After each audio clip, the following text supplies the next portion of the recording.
అప్పుడు మళ్ళీ పాల సముద్రాన్ని చిలకడం మొదలుపెట్టారు. చిలకడం మొదలు పెట్టగానే అందులోంచి ఒక తెల్లటి గుర్రం ఒకటి బయటికి వచ్చింది. దాన్ని ఉచ్చైశ్రవము అంటారు. ఈ ఉచ్చైశ్రవాన్ని చూడగానే ఇంద్రుడికి కించిత్ మమకారం పుట్టింది. గుర్రం చాలా బాగుంది అనుకున్నాడు. శ్రీమన్నారాయణుడు వెంటనే చూసి అన్నాడు, ఊరుకున్నాడు. చూశాడు కదా ఆయన చెప్పిన మాట వినాలని. బలి చక్రవర్తి అడిగాడు. దీనికి వెనకాతల రహస్యం ఏమిటో నేను చివర చెప్తాను. ఆ 10 మాటలు చెప్తున్నాను ఇవాళ, మీకు అనుమానం రాకుండా. ఆ ఉచ్చైశ్రవాన్ని బలి చక్రవర్తి అడిగాడు. రాక్షసులకి రాజు, నాకు కావాలని, నీకు ఇవ్వాలని నేను చూస్తున్నాను అనుకుని తీసుకోన్నాడు స్వామి. అది సచ్చంద్ర పాండురంబై ఉచ్చైశ్రవమనగ దురగ ముగిజనీయించన్ పుచ్చుకునియ బలిదైచుండిచ్చకొనండయ్య ఇంద్రుడీశ్వర శిక్షన్. ఈశ్వరుడు వద్దన్నాడు కాబట్టి ఇంద్రుడు అడగలేదు. ఉచ్చైశ్రవాన్ని పుచ్చుకోకూడదు. ఎందుకు పుచ్చుకోకూడదు? ఈశ్వరుడు వద్దన్నాడు. ఒక కథ ఉంది, అది పుచ్చుకోకండి. ఆనాడు వాళ్ళకి కాదు, దేవతలుగా ఉండాలనుకున్న వాళ్ళందరూ ఆ గుర్రాన్ని పుచ్చుకోకూడదు. కామధేనువుని పుచ్చుకో, హవిస్సులకి వాడుకో. ఏమిటి రహస్యాలు తర్వాత చెప్తాను. అందుకని అంటే చివరి వరకు చాలా వస్తాయండి. ఒక్కొక్కటి చెప్తూ కూర్చుంటే పంచమి నాడు లక్ష్మీదేవిని తీసుకురావాలి. అది నా ప్రార్థన. మా తల్లి ఒక్కసారి కనపడాలి ఇవాళ. పంచమి శుక్రవారంతో కలిసి ఉంది ఇవాళ. ఇది విని లక్ష్మీదేవి రాగానే ఇంద్రుడికి దరిద్రం తొలగిపోయింది. దుర్వాస శాపం వల్ల వచ్చినటువంటి శాపం ఇక్కడ చెప్పలేదు భాగవతంలో. దేవీ భాగవతంలో చెప్పారు. ఒక గొప్ప స్తోత్రం ఉంది లక్ష్మీదేవిని ఉద్దేశించి. ఆ స్తోత్రం ఎవరు చెప్తారో వాళ్ళకి దరిద్రం తొలగుతుంది. కొన్ని కోట్ల జన్మలు అనుభవించవలసిన దరిద్రం నశిస్తుంది. ఆ స్తోత్రం ఇవాళ మనందరం కలిసి చెయ్యాలని నా తాపత్రయం. అందుకని ఆఖరణ చెప్తానంటున్నాను. ఈ తత్వం అంతా కలిపి ఒక్కసారి. ఆ తరువాత మళ్లీ చిలకడం మొదలుపెట్టారు. ఎల్ల ఋతువులందు ఎలవారి పరువమై ఇంద్రువిరుల తోటకేపు తెచ్చి కోరువచ్చు వారి కోర్కెలు ఈడెడు వేల్పుమ్రాను పాల వెళ్లి పుట్టే. ఒక బ్రహ్మాండమైనటువంటి కల్పవృక్షం ఒకటి వచ్చింది పాల సముద్రంలోంచి. దానికి ఆ కల్పవృక్షానికి పువ్వులు పూసున్నాయి. ఆ పువ్వులు ఎవరు పెట్టుకుంటారో వాళ్ళకి 5వ తనం తరగదు. దాని మించి వచ్చేటటువంటి గాలి ఎవరు పీలుస్తారో వాళ్ళ ఆరోగ్యం పాడవదు. ఎవరు కల్పవృక్షం దగ్గరికి వెళ్ళి ప్రార్థనలు చేస్తారో వాళ్ళకి ఫలాల రూపంలో కోరికలు తీర్చేస్తుంది. ఇప్పుడు ఈ కల్పవృక్షాన్ని ముందు ఎవరికి ఇచ్చారో తెలుసా అండి? ఇంద్రుడికి ఇచ్చారు. ఎందుకని? ఏమడుగుతారు ఆ కల్పవృక్షాన్ని చూసి? పోయిన లక్ష్మీ వైభవం కావాలంటారు. వెనకాల ఏమొచ్చేయాలి? ఇప్పుడు లక్ష్మీదేవి వచ్చేయాలి. కానీ ఈ వచ్చేటటువంటి ఈ కల్పవృక్షానికి లక్ష్మీదేవికి మధ్యలో ఒకటి వస్తుంది. అది ఎంత చిత్రంగా వస్తుందో మీరు చూద్దురు గాని. ఆ కల్పవృక్షాన్ని దేవేంద్రుడికి ఇచ్చారు. ఆయన తీసుకున్నారు. తరువాత క్రొక్కారు మెరుగుమేనుల క్రిక్కిరిసిన చన్ను గవలు గ్రిక్కిన నడుముల్ బిక్కటిలి ఉన్నతు రుములు చక్కని చూపులును దివిజ సతులకు ఒప్పెన్.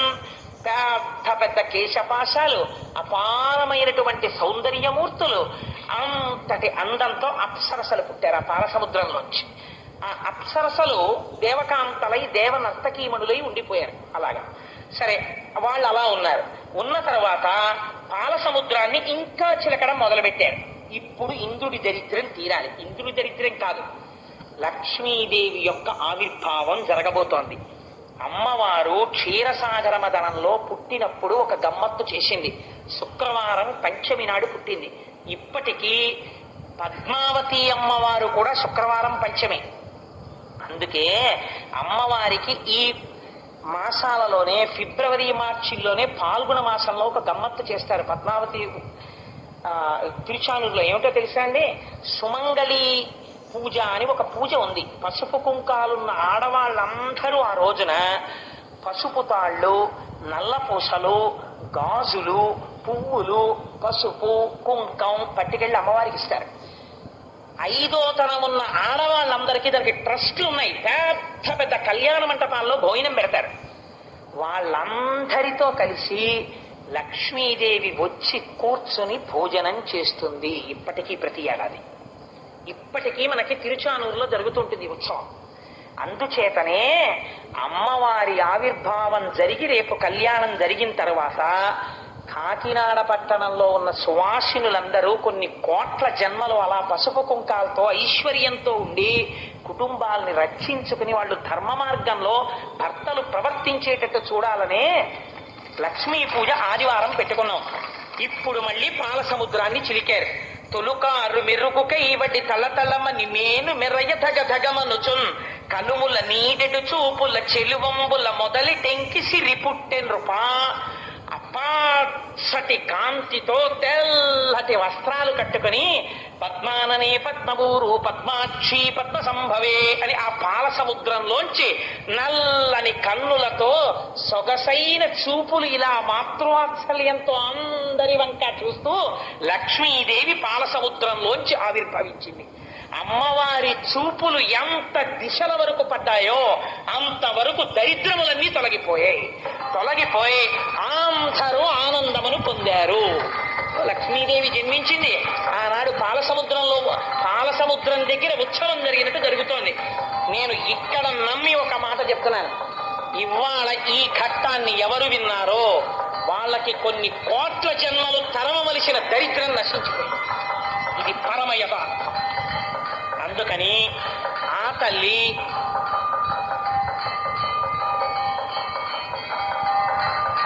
ఒక్కసారి మీ అందరూ కూడా మానసికంగా అదిగో అక్కడ నీరాజనాన్ని తీసుకోండి. ఒక్కసారి అది కళ్ళకద్దుకుని నమస్కారం చేసుకోండి. స్వామి త్రిమూర్త్యాత్మకమై దత్తాత్రేయుడై ఉన్నాడు. చక్కటి జేగంటలు మోగే దేవాలయంలోను. అటువంటి పరమ పవిత్రమైనటువంటి లక్ష్మీదేవి యొక్క ఆవిర్భావము జరిగింది. ఇంకా దేవేంద్రుడికి దరిద్రం ఏమిటండి? అందుకే పోతన గారు ప్రారంభిస్తూనే లక్ష్మీ ఆవిర్భావాన్ని ఎంత గొప్ప మాట వేశారో చూడండి. కలుముల నీడెడు చూపుల, అమ్మవారి చూపుల్లోంచి ఐశ్వర్యం వస్తుంది. అందుకే ఆదివారం నాడు కనకధారా స్తోత్రాన్ని అనుసంధానం చేస్తున్నాం. శంకరాచార్య స్వామి వారి దేవాలయ నిర్మాణం జరిగినప్పుడు అందరికీ కూడా కొన్ని వేల ప్రతులు ముద్ర వేసి పంచిపెట్టారు సత్యనారాయణ రెడ్డి గారు. ఎవరైనా కనకధారా స్తోత్రం లేని వాళ్ళుంటే ఈ రేపట్లోనే జెరాక్స్ చేయించుకుని తెచ్చుకోండి. అమ్మవారి చూపుల గురించి శంకరాచార్యులు వారు ఎంత వర్ణన చేశారో కనకధారలో. ఆ రోజున లక్ష్మీ పూజ చెయ్యగానే అందరం కలిసి కనకధారా స్తోత్రం చేద్దాం ఫలితాన్ని పొందడం కోసమని. అందుకని కలుముల నీడెడు చూపుల, అమ్మవారి యొక్క దృష్టిలోంచి ఐశ్వర్యం కురిసేస్తోందిగా. అటువంటి చూపులు చూస్తూ అమ్మవారు మళ్ళీ పాల సముద్రము నుండి చెలువంబుల మొదలి టెంకి సిరి పుట్టెన్రుపా ఆ లక్ష్మీదేవి ఆవిర్భవించినది. ఇప్పుడు పుట్టగానే ఆ తల్లి యవ్వనంలో పుట్టి ఇంద్రుడు వెంటనే కలశస్థాపనం చేసి అమ్మవారిని ఆ దర్శనం చేసి చెప్పినటువంటి స్తోత్రం భాగవతంలో లేదు, కానీ దేవీ భాగవతంలో ఉంది. దానికి పెద్దలు ఒక మాట చెప్తారు. ఈ స్తోత్రాన్ని తెలిసి కాని తెలియక కాని ఎవరైనా కొన్ని రోజుల నియమం ఉంది చేస్తే వాడికి ఎంత ఐశ్వర్యం వెళ్ళిపోతుందంటే వాడు భూమండలాన్ని శాసించే చక్రవర్తిత్వానికి వెళ్ళిపోతాడు. తెలిసో తెలియకో చేసిన వాళ్ళే అటువంటి ఐశ్వర్యవంతులు అయ్యారు. పక్కన నారాయణ భక్తితో కలిస్తే భక్తితో కూడిన ఐశ్వర్యం వస్తుంది. సరే, అందుచేత అటువంటి తల్లి ఆవిర్భావాన్ని ఇవాళ మనం అందరం మనస్సులో దర్శనం చేసి తెల్లటి చీర కట్టుకుని పచ్చటి ముఖంతో బంగారు రంగుతో మెరిసిపోతూ నల్లటి జుత్తుతో కబరీబంధ నిండా చెంగల్వ పూలు, ఆ తర్వాత చక్కటి సంపంగి పూలు, మల్లెపూలు, జాజి పూలు అలంకారం చేసుకుని మెడ నిండా హారాలు వేసుకుని ఇలా చేతితో ఐశ్వర్యాన్ని కురిపిస్తూ వరదముద్ర పట్టి మీ కోరికలు తీరుస్తాను సుమా అని అందరికీ అభయం ఇస్తూ రెండు పాదములు ఇలా కలిపి పద్మాసనం వేసుకుని అయ్యో బిడ్డలందరూ నా పాదాలు చూడాలనుకుంటున్నారని మన కోసమని అమ్మవారు తన కుడి పాదాన్ని కిందికి చాపి ఆ పచ్చటి పాదం, ఎర్రటి వేళ్ళు, తెల్లటి గోళ్ళు, దానికి అలంకారం చేయబడిన పసుపు, చుట్టూ ఉన్న లత్తుక, అమ్మ పాదాల మీద పూజ చేయబడిన పువ్వులు, ఆ పువ్వులకి శిరస్సు ఉంచి ఆ పాదపద్మములకు నమస్కరిస్తూ మనం అందరం కలిసి ఒక్కసారి దేవీ భాగవతాంతర్గతమైనటువంటి ఆనాడు ఇంద్రుడు చేసినటువంటి లక్ష్మీ స్తోత్రాన్ని చెప్తాను. అందరూ కూడా పరమ భక్తి శ్రద్ధలతో నమస్కరిస్తూ లక్ష్మీదేవిని ఉద్దేశించి ఆ ప్రార్థనా శ్లోకాన్ని చెప్పండమ్మా. నమ కమలవాసిన్యై నారాయణ్యై నమో నమః కృష్ణ ప్రియాయై సతతం.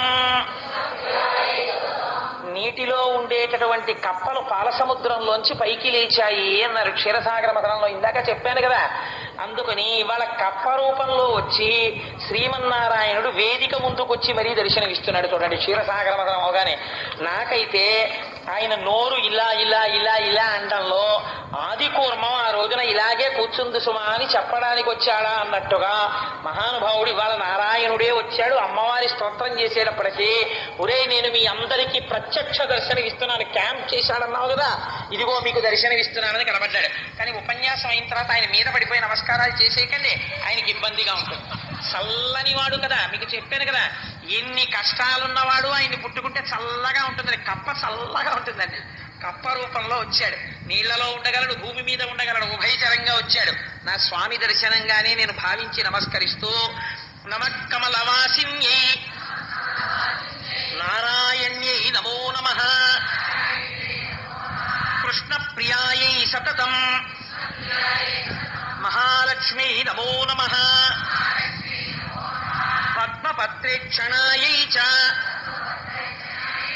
పద్మాస్యాయై నమో నమః పద్మాసనాయై పద్మిన్యై వైష్ణవ్యై చ నమో నమః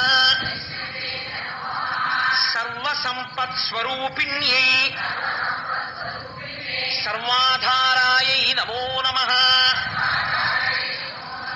హరిభక్తి ప్రదాత్రీ చ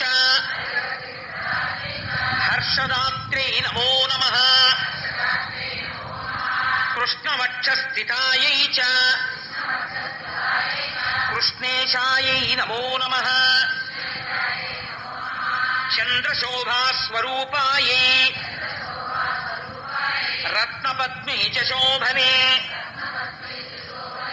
సంపత్వధిష్టాతృదేవ్యై సంపత్వధిష్టాతృదేవ్యై సంపత్తికి అధిష్టానమైనటువంటి దేవత, ఐశ్వర్యమునివ్వగలిగినది.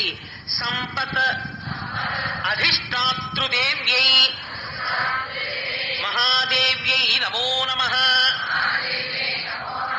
నమో బుద్ధిస్వరూపాయై బుద్ధిదాయ్యై నమో నమః యథా మాతస్తనాంధానాం